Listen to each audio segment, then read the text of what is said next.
how the church looks at women. All the 4 gospel accounts mention about the multiplication of the bread and the fish. All the 4.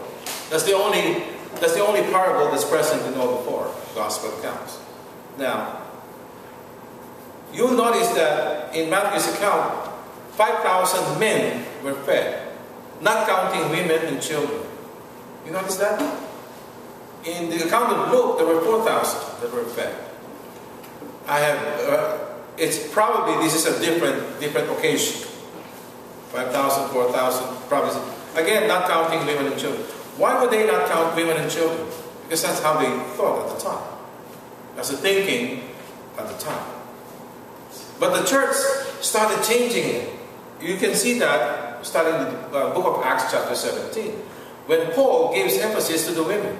That the women should not be ignored and should be counted as well. And that they are entitled to worship just like men. That's why we do it in the church. Now, for your information, the Jews don't worship like that. The men in front, the women in a separate section in the back.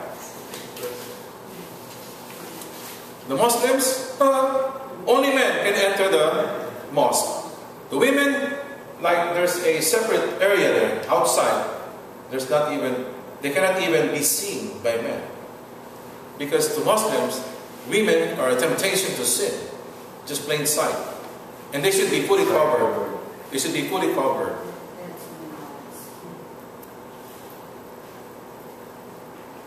If you are not used to it, sometimes you see women wearing the burqa. They call it burqa. And only the eyes show. Would you like to wear burqa? Marry a Muslim.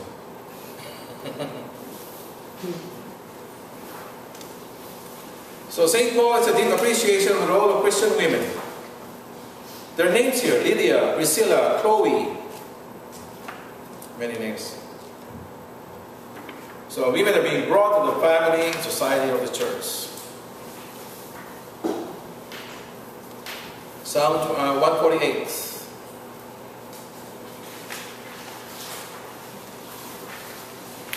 Again,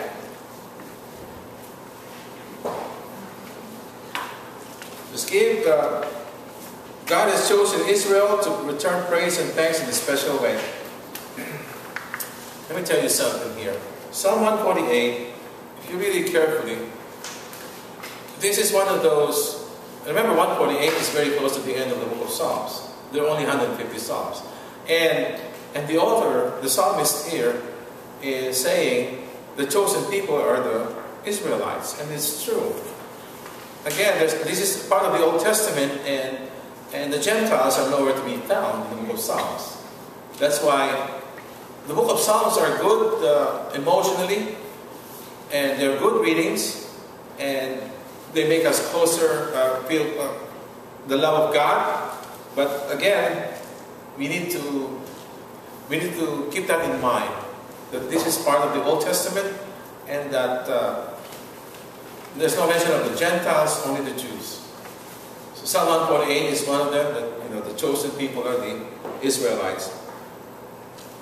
John 16, the Gospel, the action of the Holy Spirit. See here a good commentary from Lumen Gentium. When the Spirit of truth comes, He will guide you into all the truth. Again, quoting John 17, which is our Gospel on Wednesday.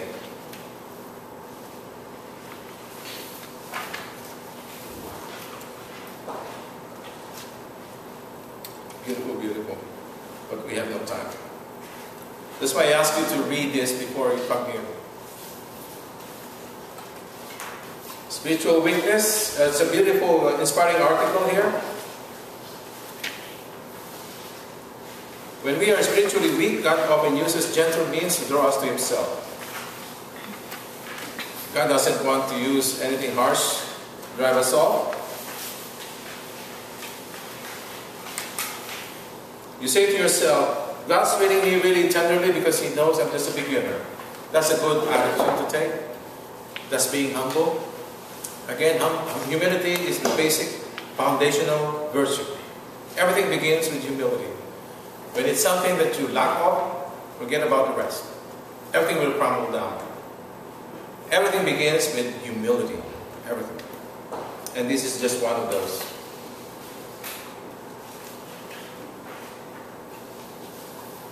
Are you with me here? Look at that. How if I stray too far from the straight path, God will do one of two things.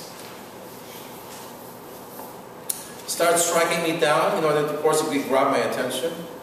Sometimes, all of a sudden, there's an earthquake. All of a sudden, there's something to remind you of. Remember? 9/11? All of a sudden, the churches were all filled. All of a sudden. All of a sudden, everybody had given thought about God. All of a sudden.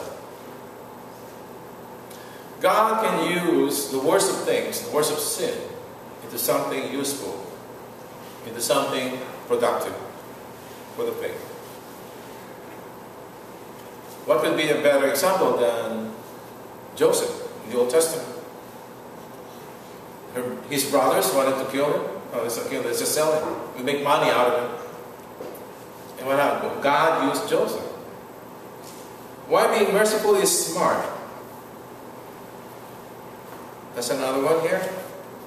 You see seven Bible verses explaining why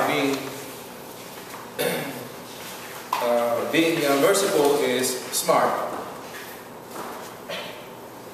So the basic point is clear enough. If we want to be shown mercy in our judgment, we're all going to need a lot of it.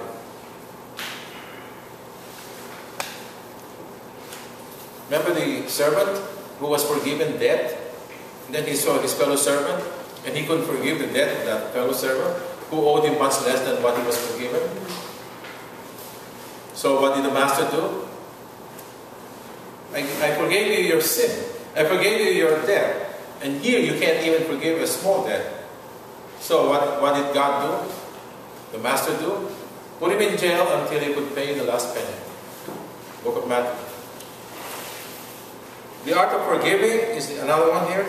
The most creative power given to the human spirit is the power to heal the wounds of the past it cannot change. What can you do about the past? Nothing. Just forgive. Beautiful, beautiful lines here about forgiving. Quote for this week. Pray as though everything depended on God. Work as though everything depended on you. Who says that? St. Augustine. Apologetics. This is part 3 of 3. Remember, for the past 2 weeks we have talked about how the Mass is sacrifice. The holy sacrifice of the Mass, what it's called. This is part 3 of 3. This is the last of the parts. And we got good.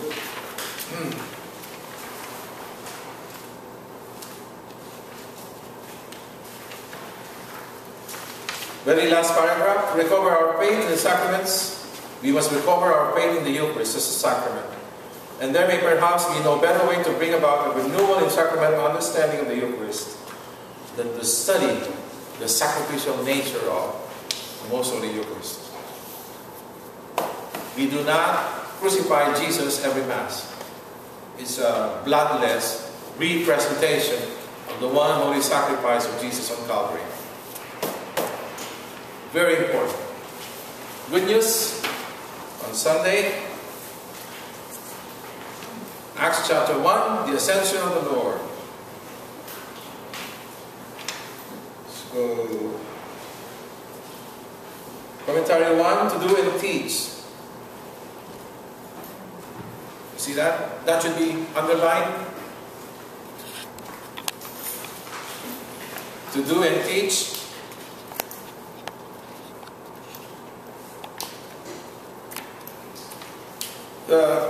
The synopsis of this is here, so we're fine.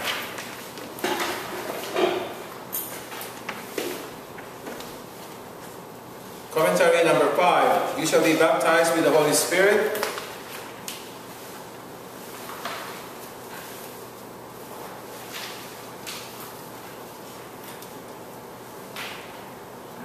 The early Christians, you know those was 3,000 that became Christians that day when Peter spoke to them. And 3,000 added to the number. Those 3,000 were all Jews. None of them were Gentiles.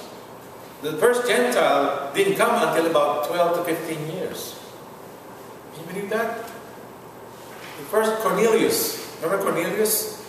He was one of those first ones and didn't come until about at least 12 years after Jesus. So it's been a while. It really took a long time before they could bring in the Gentiles.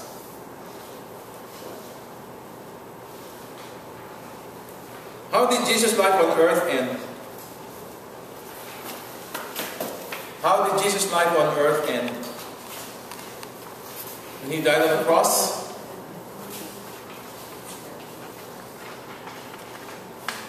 Jesus' earthly life ended with His ascension to heaven. It's not His death on the cross. We will of course go deep into this next Monday.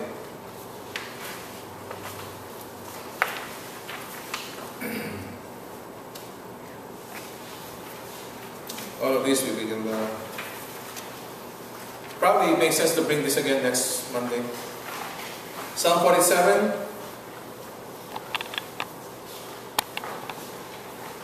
Underline the universal rule of Israel's God. Commentary, first line. The universal rule of Israel's God. Second reading, Ephesians 1. Thanksgiving and the supremacy of Jesus Christ.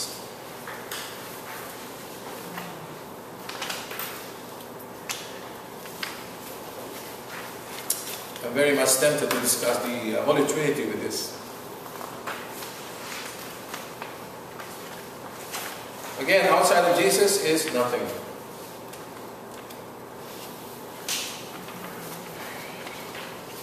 Matthew 28. Okay, how many times did Jesus appear? Do you know how many times Jesus appeared after He rose from the dead?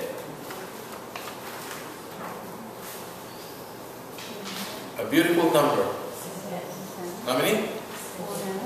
No. He appeared 12 times. Jesus appeared 12 times. And I can prove it to you in the Bible. Jesus appeared 12 times after He rose from the dead. 12 tribes of Israel, 12 apostles.